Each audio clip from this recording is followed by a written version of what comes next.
Bismillahirrahmanirrahim.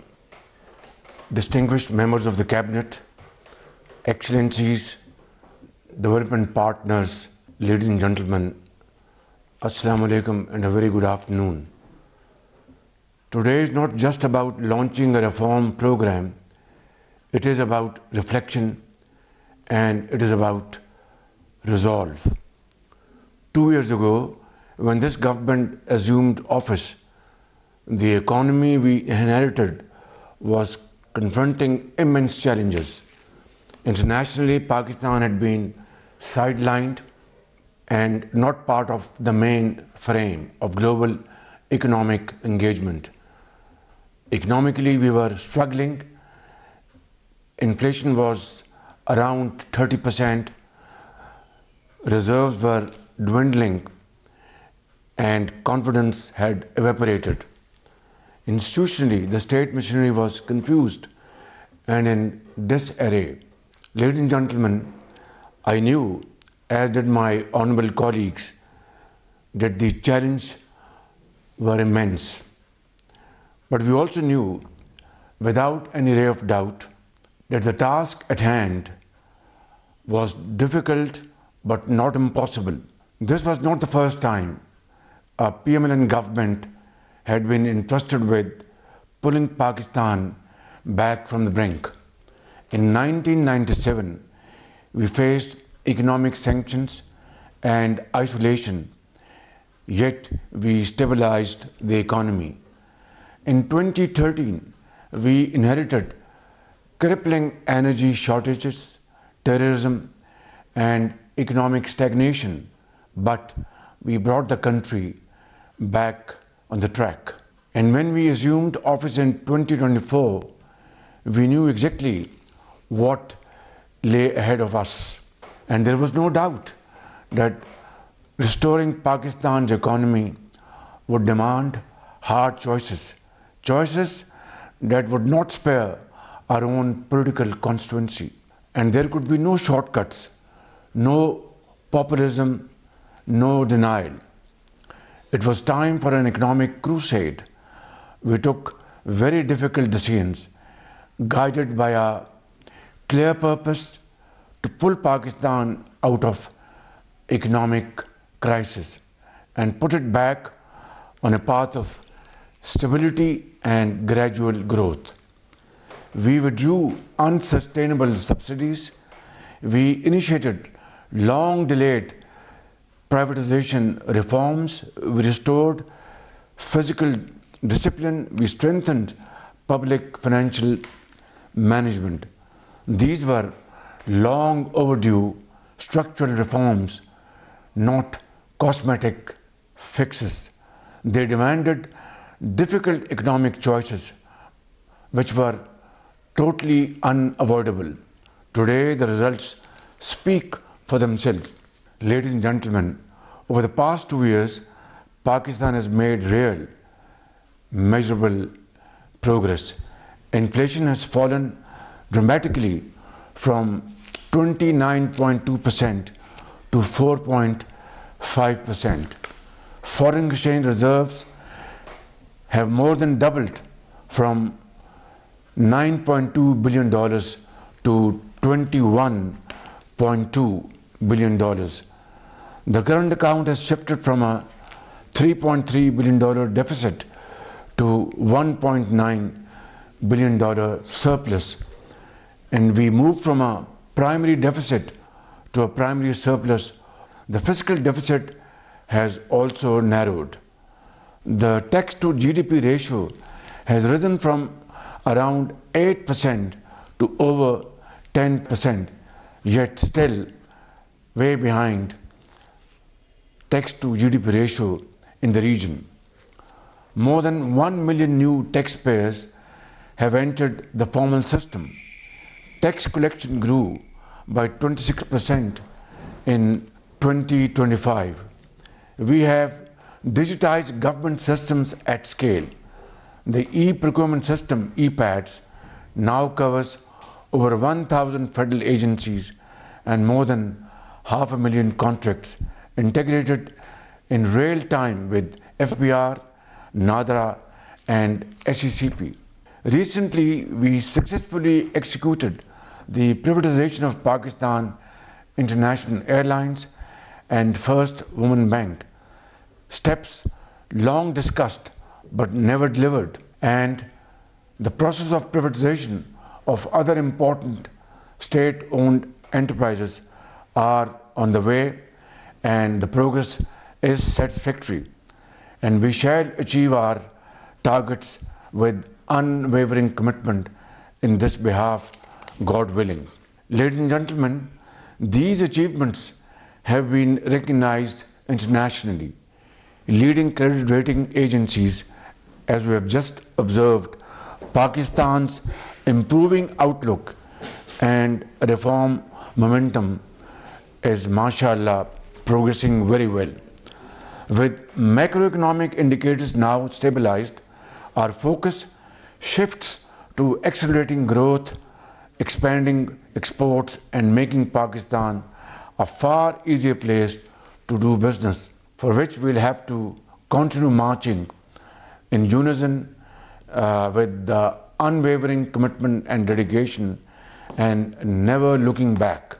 These economic governance reforms represent the next phase of Pakistan's reform journey, a shift from crisis management to institution building. It is an implementation-ready framework that translates our economic priorities into time-bound, measurable action. 142 reform actions, 59 priority reforms, 83 complementary actions, and 58 implementing institutions. Ladies and gentlemen, these reforms represent a continuum of progress, embedding stability into institutions, strengthening credibility, and enabling sustainable private sector-led growth. Alhamdulillah, we have traveled some distance on this long and arduous journey. The people of Pakistan have paid a very heavy price. We simply cannot return to business as usual, and we shall never look back, inshallah. We are going to rein in the excess and abuse that nearly brought down our economy and our financial system. That is our commitment to the people of Pakistan and to Pakistan's future. मैं आप सबका एक मरतबा फिर मैं शुक्रिया अदा करना चाहूँगा, और ये जो तरजीहात, ये जो रिफॉर्म्स हम इस पौने 2 साल में लेके आए हैं, ये कोई आसान काम नहीं था। ये एक दिहाइयों का एक लेफ़्ट ओवर बिज़नेस था, जिसको मुख्तलिफ़ हवालों से वो ताख़ीर के नज़र रहे और ताख़ीरी हरबे इस्तेमाल होते रहे ताकि बिज़नेस एज़ यूजुअल चलता रहे, और पाकिस्तान की जो तरक्की और खुशहाली का जो एक मंजरनामा है वो उफ़क़ से दूर तरफ होता चला जाए, बल्कि गायब हो जाए। मैं समझता हूँ कि आज अल्हम्दुलिल्लाह पहली मरतबा मैं बिला खौफ़ तरदीद ये बात कह सकता हूँ कि हमने ये रिफॉर्म्स जो डीप रूटेड स्ट्रक्चरल जो हमने चेंजेस, जो तब्दीलियाँ हम लेके आए हैं, ये एक हमारा होम ग्रोन एजेंडा है। उस पर हम अपने पाकिस्तान की बेहतरीन मफाद पर हम अमल पैरा हुए हैं। इंटरनेशनल पार्टनर्स की एडवाइस, मशवरे इसमें शामिल हैं, लेकिन ये बुनियादी तौर पर हमारा अपना एजेंडा है जिसके ऊपर अमल किए बगैर पाकिस्तान तरक्की और खुशहाली के रास्ते पर तेज़ी से गामजन नहीं हो सकता। मिसाल के तौर पर अगर मैं ये कहूँ कि तारीख़ में पहली मरतबा जो हमारी जो FBR की जो डिजिटाइजेशन का जो प्रोग्राम है वो पहली मरतबा कागज़ों से निकल कर वो अमली तौर पर उसके ऊपर काम हुआ, तो ये बात गलत नहीं है। और अगर मैं ये कहूँ कि पहली मरतबा जो प्रोक्योरमेंट वो सामने अमली नमूना वो पेश कर रही है, तो ये बात गलत नहीं है।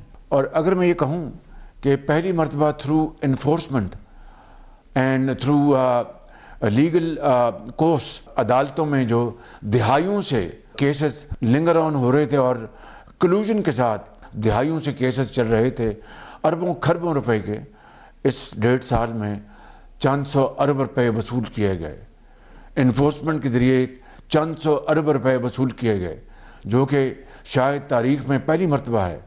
لیکن میں اس کو کوئی کریڈٹ نہیں سمجھتا، یہ ایک ذمہ داری ہے میری، آپ کی، ہم سب کی۔ ہم قوم کے سامنے جواب دہ ہیں، ہم اللہ تعالیٰ کے سامنے جواب دہ ہیں کہ اگر یہ ذمہ داری ہمارے کاندھوں پر ہے تو اس کو اسی طرح نبھانا یہ ہم سب کی مشترکہ ذمہ داری ہے۔ میں ختاماً یہاں پر عرض کروں گا، آپ سب نے بڑھ چڑھ کر اس کے لیے کام کیا ہے، چاہے وہ ڈپٹی پرائم منسٹر ہیں، چاہے وہ فنانس منسٹر ہیں، چاہے وہ پلاننگ منسٹر ہیں یا اکنامک افیئرس ڈویژن کے منسٹر ہیں، چاہے وہ ہماری دوسری اکنامک منسٹریز ہیں، چاہے وہ ہمارے ایس ایف سی ہے اور ایف بی آر ہے، لاء منسٹر ہیں، اٹارنی جنرل ہیں اور دوسرے ادارے اور آفیسرز اور وزراء۔ میں آپ سب کا میں دل کی اتھاہ گہرائیوں سے شکر گزار ہوں کہ یہ ٹیم ورک کے بغیر یہ کام ممکن نہیں تھا، لیکن اس میں کسی کو کوئی شک نہیں رہنا چاہیے کہ یہ ایک بہت لمبا اور سخت سفر ہے، راستے میں سمندر نما چیلنجز کا سامنا ہوگا۔ اب تک ہم نے جس دل جمی کے ساتھ، جس ان ویورنگ کمٹمنٹ کے ساتھ ہم نے ان چیلنجز کا مقابلہ کیا ہے اور اللہ تعالیٰ نے ہمیں کامیابیاں اپنی کمال مہربانی سے اور آپ کی محنت کی بدولت عطا فرمائی ہیں۔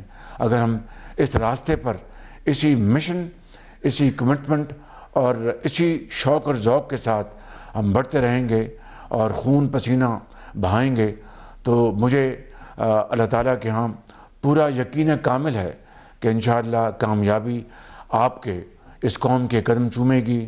شرط یہ ہے کہ ہم شبانہ روز محنت کریں اور اگر تھک جائیں تو اور محنت کریں۔ آپ کا سب کا بہت بہت شکریہ، اور یہ ریفارم ایجنڈا، اس کو ہمیں ہوم گرون ایجنڈا کہنا چاہیے، جو کہ ہماری اپنی کاوشوں سے، بصیرت سے اور ہمارے انٹرنیشنل پارٹنرز ان کی مشاورت سے ہم نے بنایا ہے۔ اس کو انشاءاللہ ہم تیزی سے آگے بڑھائیں گے۔ اللہ تعالیٰ ہم سب کا حامی ناصر ہو۔ پاکستان پائندہ باد۔ اقتصادی گورننس اصلاحات کی تقریب سے وزیر اعظم شہباز شریف خطاب کر رہے تھے۔ انہوں نے کہا کہ آج کا دن صرف اصلاحاتی پروگرام کے آغاز کا نہیں بلکہ غور و فکر اور عزم کا ہے۔ انہوں نے کہا کہ 2 سال قبل جب حکومت نے اقتدار سنبھالا تو ہمیں جو معیشت ورثے میں ملی وہ شدید چیلنجز کا شکار تھی۔